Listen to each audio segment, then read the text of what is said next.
HR supply chain,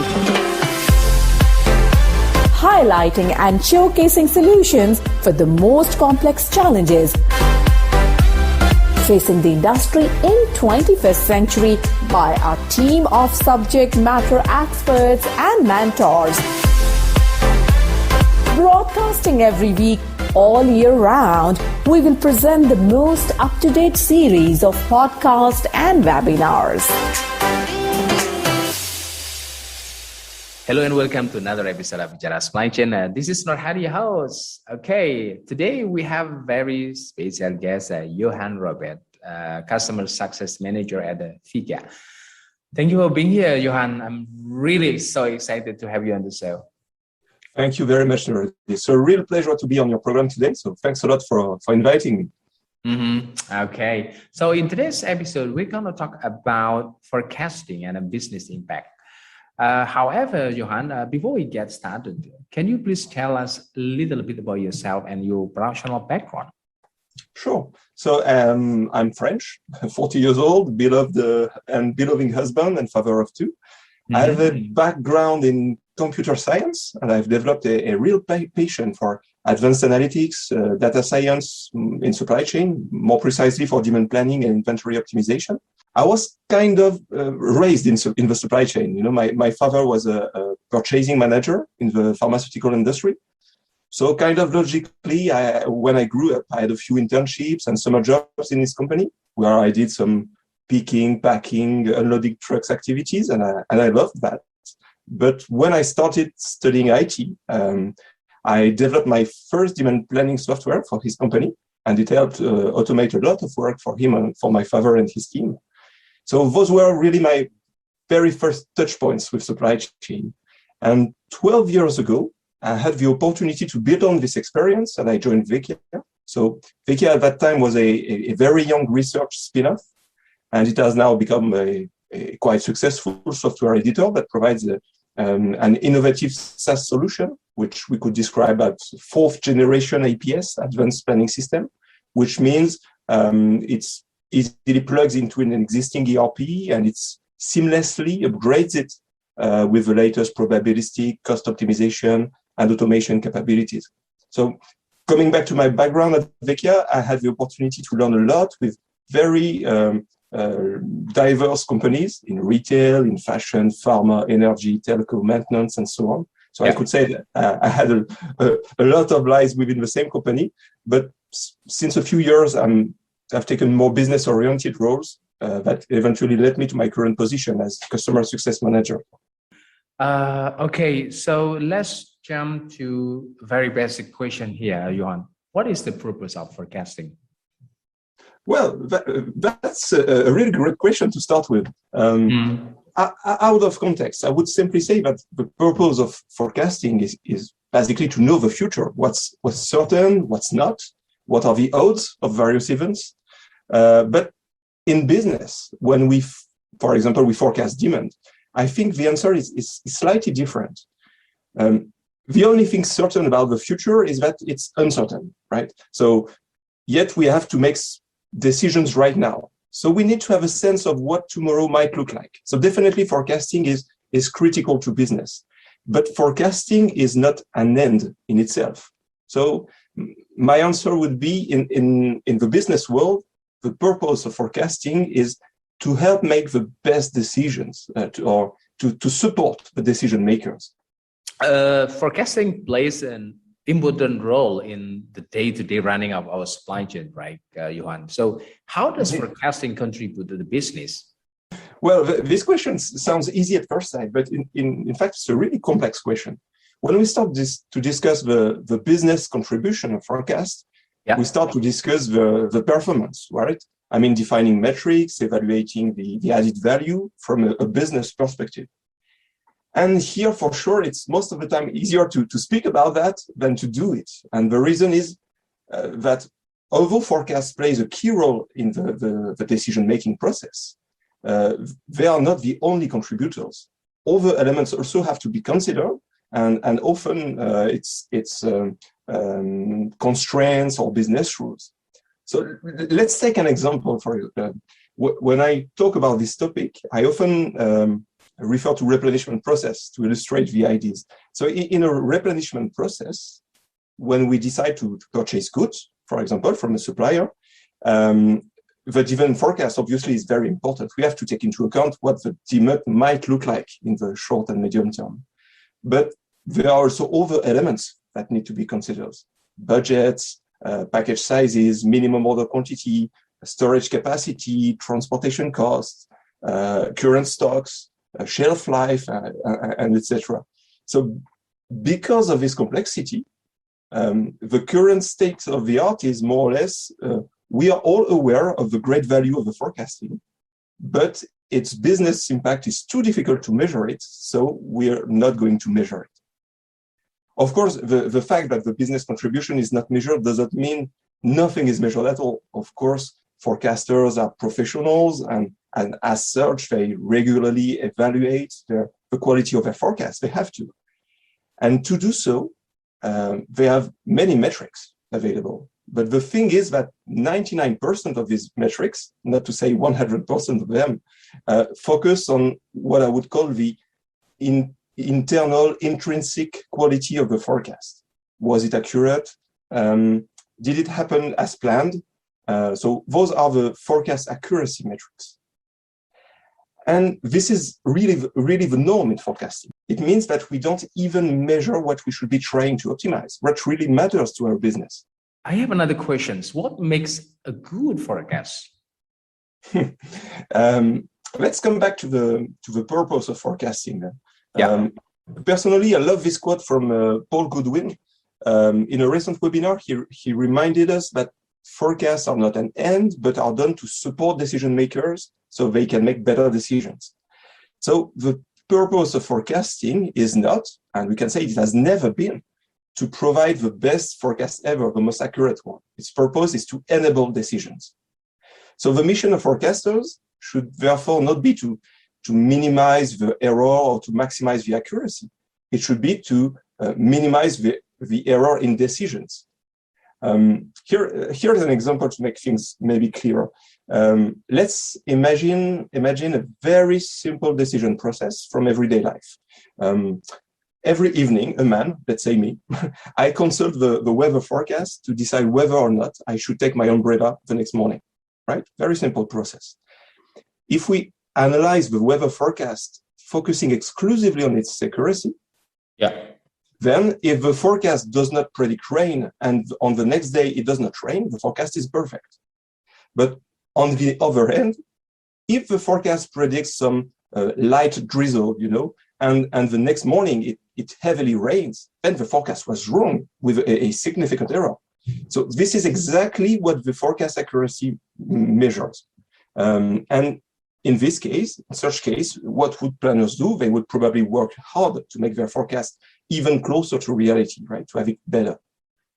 But now let's focus on the decision itself. So the choice was, should I take or should I not take my umbrella? So in this context, the error we just mentioned about the drizzle and the heavy rain wouldn't have had any impact on my decision. In both cases, I would have made the right choice and I would have taken my umbrella. So in terms of effective use, the forecast was in fact perfect for me. So what this example shows is that the quality of a forecast is totally dependent on its use and on the decisions it triggers. Okay, so I have also just read your article about a different approach to forecasting called decision impact, right? Or DI. So could you please tell us a bit more about DI and how it can help the business? Yes, sure. Well, as we said, so far, forecasters only have metrics that measure the accuracy of the forecast. None of these metrics takes into account the use and the associated costs, etc. So don't get me wrong. I'm not saying forecast accuracy is rubbish, right? Forecast accuracy metrics provide great insights and help forecasters improve their practice. But let's say it loud and clear. Forecast accuracy metrics don't provide any clue as to whether or not value is being delivered. So I believe it's time to try to challenge the status quo and to propose a new generation of metrics that at last will bridge the gap existing between the forecasting and the business value. And in my articles, I call these metrics decision impact, or DI, and these metrics are cost-oriented, and essentially they measure the business impact of a decision. To keep it simple, we could maybe summarize it as a cost function that mimics a decision process, and for any given forecast input, it calculates the associated costs. So, for example, it computes the replenishment cost. And where do we go from there? What's the value of this metrics? So in my articles, I didn't want to discuss just theory, but I wanted to demonstrate the added value of such metrics through an empirical demonstration. So I turned out to the recent M5 competition.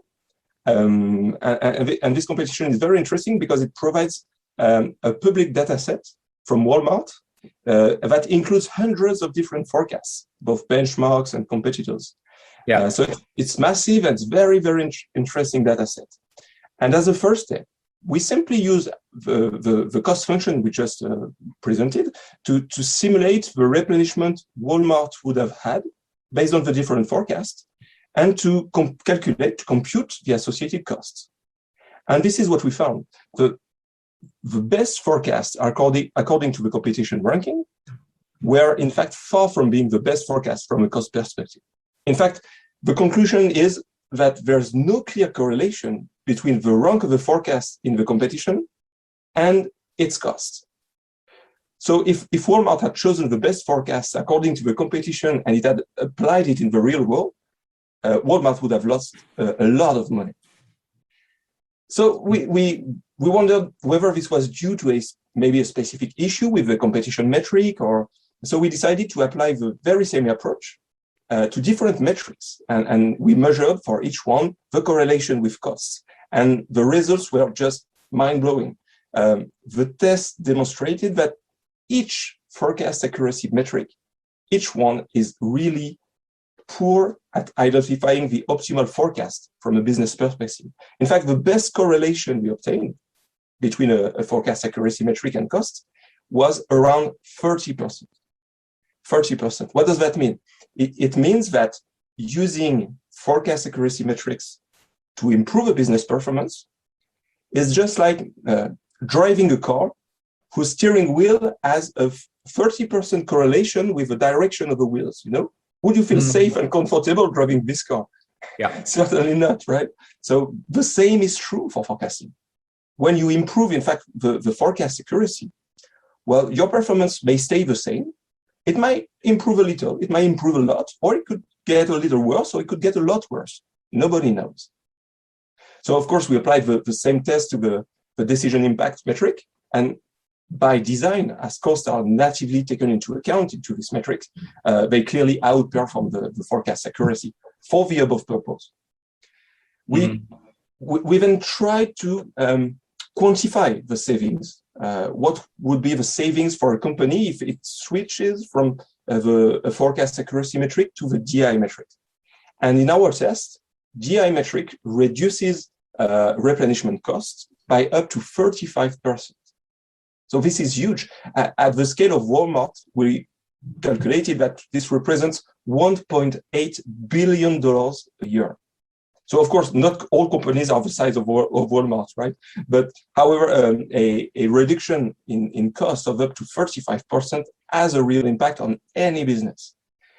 Even more so when all it requires is simply to switch from one accuracy metric to a cost-oriented metric. Okay, before we finish the conversation today, Johann, do you have any other KTX way that you like to share with our listener? Yeah. Thanks for asking, because in fact, there's many more than that. In fact, DI metrics allows us to get much more than the cost associated with the actual forecast. Just imagine that we give as input to our cost function, not the actual forecast, but a naive one. A naive forecast is a very, very simple form of forecast, the kind of forecast a company would generate if it didn't have any demand planner. So, for example, it could be a moving average or a seasonal moving average or something like that, something very simple. What would we get if we gave this naive forecast as input to our cost function? we would get the costs associated to the naive forecast, right? In other words, we would get the costs that the company would have had to pay if it had not invested in demand planning.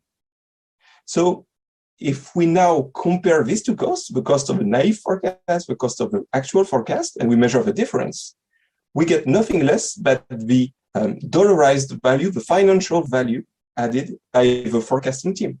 So in fact, we have applied DI to the FVA, forecast value add approach, and we are now able to know precisely how much money has been saved thanks to the forecasting. So it's quite practical then to communicate on the return on investment of the department. And that's a really great use because often companies try to apply benchmarks to calculate some kind of added value, but we all know it's a really bad practice. And here we have a robust way of measuring the value. Yeah. Mm-hmm. A second great use case, now imagine your company wants to invest in a new solution. So you are evaluating the capabilities of different vendors. You are conducting a POC, proof of concept, and each vendor has provided its forecast, its best forecast. Using DI, we can estimate the costs associated to each one, and we could compare these costs with the actual cost. So we can see if indeed there's value added and which vendor is delivering the more value. So it's very easy to build a realistic business case for the vendors and to pick the right one, not the one with the best forecast accuracy, but the one that delivers the most value in a specific context. And I don't know if you have time for a third use case. This one is really great. I would love to share it. Yeah. Yeah, thanks a lot. So what would we get if we give the actual sales or the actual demand as an input to the cost function?